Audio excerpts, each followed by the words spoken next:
امام بخاری کا نام سنا ہے نا؟ اللہ اکبر، رسول اللہ کی 6 لاکھ حدیثیں زبانی یاد تھی امام بخاری، اللہ اکبر۔ اور آج امام بخاری کی کتاب صحیح بخاری، اصح الکتب بعد کتاب اللہ، کتاب اللہ کے بعد سب سے صحیح کتاب بخاری شریف، آج دنیا اسے چومتی ہے، ختم بخاری ہوتا ہے، یہ امام بخاری کی جمع کرتا ہے۔ امام بخاری سفر پہ جا رہے تھے اور امیر آدمی تھے، 6 لاکھ اشرفیاں اس زمانے میں آپ کے پاس تھے، یہ چھوٹا سرمایہ نہیں تھا، کشتی کا سفر تھا۔ کسی شخص نے دیکھا کہ ان کے پاس 6 لاکھ اشرفیاں ہیں، اس نے سوچا عالمانہ وضع قطع ہے، پگڑی ہے، جبہ ہے، تو یہ اتنی اشرفیاں تو کسی تاجر کے پاس ہونی چاہیے، تو یہ ایک عالم کے پاس اتنی اشرفیاں ہیں۔ تو اس نے کہا کہ چلو ایک طریقہ ہاتھ آ گیا، میں ذرا کوئی ہیلا کرتا ہوں اور یہ پیسے میں خود حاصل کر لوں۔ تو اس نے شور مچا دیا کہ میری 6 لاکھ اشرفیاں چوری ہو گئیں،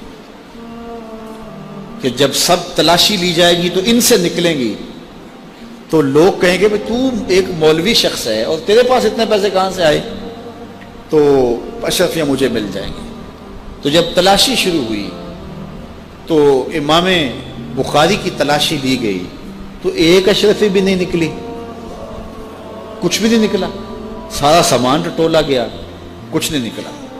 خیر چلو، لوگوں نے اس کو کہا تو جھوٹا ہے، تو نے خام خواہ جو ہے وہ ایک مکر کیا ہے۔ وہ بھی بڑا پریشان تھا کہ اشرفیاں میں نے ان کے پاس دیکھی ہیں، گئی کدھر؟ خیر جب جہاز چلنے لگا تو آہستہ آہستہ امام صاحب کے قریب ہو گیا، امام بخاری سے پوچھنے لگا حضرت اشرفیاں تو تھیں آپ کے پاس، تو کدھر گئیں؟ فرمایا جب تم نے الزام لگایا نا، اور مجھے پتہ ہے کہ تم نے الزام کیوں لگایا ہے، میری وجہ دیکھ کے تم نے میرے سے ہتھیانا چاہا تھا، تو میں نے چپکے سے وہ اشرفیاں سمندر میں پھینک دی تھی۔ تو کہا حضرت اتنی زیادہ اشرفیاں اور سمندر میں پھینک دیں؟ کہا ہاں۔ کہا کیوں پھینکی؟ تو حضرت امام بخاری فرمانے لگے کہ اگرچہ وہ اشرفیاں میری تھیں، میری ملک تھی، اور تو نے اگرچہ یہ شور کیا تھا لیکن ایسے مجھ سے لے بھی نہیں سکتا تھا، لیکن ہو سکتا تھا کہ کوئی ایسا فیصلہ ہو جاتا اور اشرفیاں مجھے تجھے دینا پڑتی، یا کوئی آدھی آدھی کر لیتے یا کچھ ہوتا، تو اب میری وضع عالمانہ ہے اور میرے اوپر لگ جاتا الزام چوری کا، اگرچہ میں چور نہیں ہوں لیکن لگتا تو الزام، قیامت تک لوگ میری حدیثیں قبول نہ کرتے کہ اس پہ تو چوری کا الزام ہے۔ تو کہا میں نے اپنے کام کو محفوظ کرنے کے لیے اشرفیاں قربان کر دی، اتنی اشرفیاں صرف اپنے کردار کو بچانے کے لیے، اور ہم ٹگے کے لیے، چائے کی پیالی کے لیے دین بیچ دیتے ہیں، اور پھر کہتے ہیں آج علماء کی قدر کیوں نہیں ہے؟ میاں قدر ہم نے خود بیچی ہے، ایک ہی چیز ہے، یا پیسے لے لیں گے یا قدر لے لیں گے۔ تو یہ ذمہ داری تھی ہماری کہ ہم انتہائی حساسیت کے ساتھ جو ہے اس دور کا ادراک کرتے اور حالات کو سمجھتے، اور جن لوگوں نے حالات کو سمجھ کے قدم اٹھائے ہیں وہ کامیاب اور بامراد ہوئے۔ اس لیے علماء کو بھی بہت زیادہ پھونک پھونک کے قدم رکھنے کی ضرورت ہوتی ہے کہ وہ ایک ایک قدم پھونک کر کے رکھیں۔ اعلیٰ حضرت نے کتنی خوبصورت بات کی تھی اپنے زمانے میں، آپ نے علماء کو جو نصیحتیں کی اس میں ایک نصیحت کی، آپ نے کہا علماء لوگ تمہیں دیکھ کے دین کے قریب ہوتے ہیں اور تمہیں دیکھ کے دور بھی ہو جاتے ہیں۔ کہا کہ اگر تم نے سنن غیر موقدہ کو چھوڑ دیا تو لوگ سنن موقدہ چھوڑ دیں گے، اور اگر تم نے سنن موقدہ کو چھوڑ دیا لوگ واجبات چھوڑ دیں گے، تم نے واجبات چھوڑ دیے تو لوگ فرائض چھوڑ دیں گے، اور اگر تم نے فرائض چھوڑ دیے تو لوگ کہیں دین نہ چھوڑ دیں۔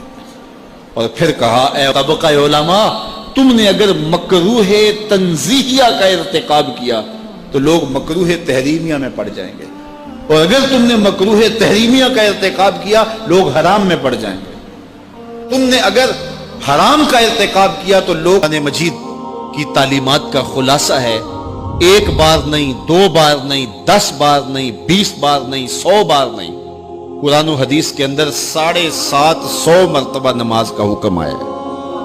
آپ ذرا غور کیجئے، ایک مرتبہ کہہ دینا کیا کافی نہیں ہے؟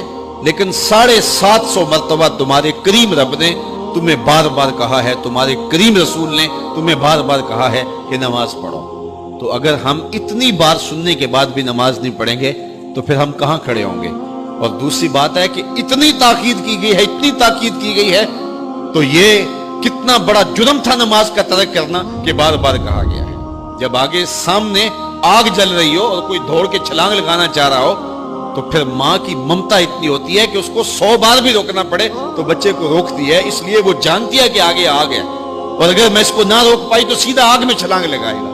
اللہ ماں سے بھی زیادہ پیار کرتا ہے، رسول اللہ ماں سے بھی زیادہ پیار کرتے ہیں، اس لیے 1 بار نہیں، 2 بار نہیں، 10 بار نہیں، 100 بار نہیں، 750 مرتبہ کہا کہ تمہاری نماز نہیں چھوٹنی چاہیے۔ رسول کریم صلی اللہ علیہ وسلم نے ارشاد فرمایا، اگر تم میں سے کسی شخص کے دروازے کے سامنے سے نہر گزرتی ہو اور وہ دن میں 5 مرتبہ وہاں سے غسل کرتا ہو، صحابہ مجھے بتاؤ اس کے بدن پہ کوئی میل کچیل رہے گا؟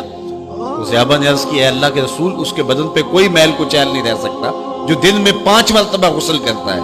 فرمایا یہ 5 نمازوں کی مثال ہے، جو 5 نمازیں پڑھتا ہے اس کے بدن پہ گناہوں کا میل نہیں رہتا ہے، اللہ اسے ستھرا کر دیتا ہے، اسے پاک کر دیتا ہے۔ ایک نماز سے لے کر دوسری نماز کا وقت، درمیان میں جتنا وقت ہے اس کے جتنے گناہ ہیں، دوسری نماز ان گناہوں کا کفارہ ہے۔ حضرت سلمان فارسی اور حضرت ابو عثمان سفر پہ جا رہے تھے، پت جھڑ کا موسم تھا، ایک درخت آیا جس کے پتے زرد ہو گئے تھے، تو حضرت سلمان فارسی نے شاخ پکڑی اور جھٹکا دیا، سارے پتے گر گئے۔ تو کہا، ابو عثمان تو نے مجھے پوچھا نہیں کہ یہ میں نے کیوں کیا ہے؟ حضرت ابو عثمان نے کہا، میں نے نہیں پوچھا، آپ بتائیں آپ نے ایسا کیوں کیا ہے؟ تو حضرت سلمان فارسی کہنے لگے، ایک دن میں رسول اللہ کے ساتھ تھا، سفر پہ تھا، ایسے ہی ایک درخت آیا جس کے پتے زرد ہو چکے تھے، حضور نے شاخ پکڑی، جنبش دی، جھٹکا دیا، پتے گر گئے۔ حضور نے مجھے دیکھا اور کہا، اے سلمان تو نے مجھے پوچھا نہیں کہ میں نے ایسا کیوں کیا؟ تو میں نے کہا، بندہ نواز آپ بتا دیں آپ نے ایسا کیوں فرمایا ہے؟ فرمایا، سلمان جس طرح میں نے اس شاخ کو جنبش دی اور اس پر کوئی بھی پتا نہیں رہا، سارے گر گئے، جب بندہ نماز کے لیے کھڑا ہو جاتا ہے بدن کے سارے گناہ جڑ جاتے ہیں۔ اللہ کی توفیق سے میرا خیال ہے کہ آپ سارے لوگ نمازی ہوں گے، اور میری مائیں بہنیں اور بیٹیاں جو تشریف لائی ہیں انہیں بھی 5 گانا نماز کا شعور اور توفیق نصیب ہوگی۔ آج ہم یہاں سے عزم کر کے جانا ہے کہ ہمارے خاندان میں، ہمارے رشتہ داروں میں، ہماری اولادوں میں اگر بدقسمتی سے کوئی بے نمازی ہے تو آج عزم کر کے جائیں کہ وہ بے نمازی نہ رہے، اتنے زور سے تبلیغ کریں گے کہ وہ نماز پڑھنے پہ مجبور ہو جائیں۔ تو سونے سے قبل 5 انگلیاں بھی گن لو اور 5 نمازیں بھی گن لو۔ جو کہا گیا مجھے امید ہے کہ یقیناً یہ آپ کی روحوں تک اترا ہوگا، اور اگر بدقسمتی سے کوئی بے نمازی ہے تو آج کے بعد بے نمازی نہیں رہے گا، اور ہم اپنے ماحول میں اپنی اولاد سے اگر پیار کرتے ہیں، حقیقی پیار ہمیں، تو پھر ان کو 5 گانا نماز کا عادی بنانا ہوگا۔